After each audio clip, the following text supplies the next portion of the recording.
ও মজা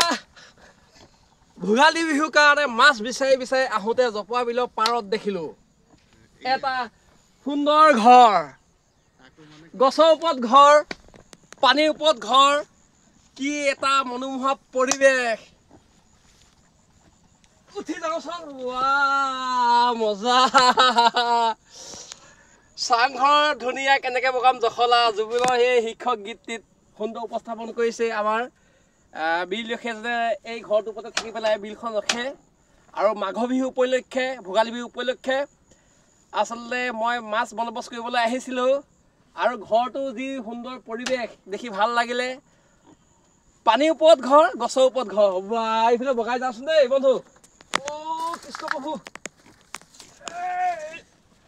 মাই গড ইমান ধুনীয়া গছজোপা ভাল লাগে এই গছজোপা হিজল গছ বুলি কয় আমাৰ ফালে আপোনালোকৰ ফালে কি গছ কয় নাজানো মজা মজা মজা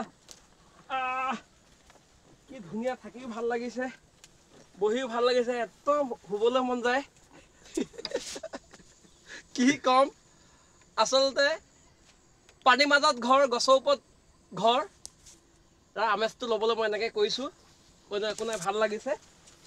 গছজোপা মানে ভাল ঠেঙনি যথেষ্ট আৰু কি এটা মনোমোহা পৰিৱেশ সুন্দৰ পৰিৱেশ এই পৰিৱেশটোৰ যি আমেজটো দিবলৈ চেষ্টা কৰিলোঁ বা যাই কি নহওক মই এতিয়া চাংঘৰলৈ যাম এই ঘৰটোত অলপ কৃষ্ণ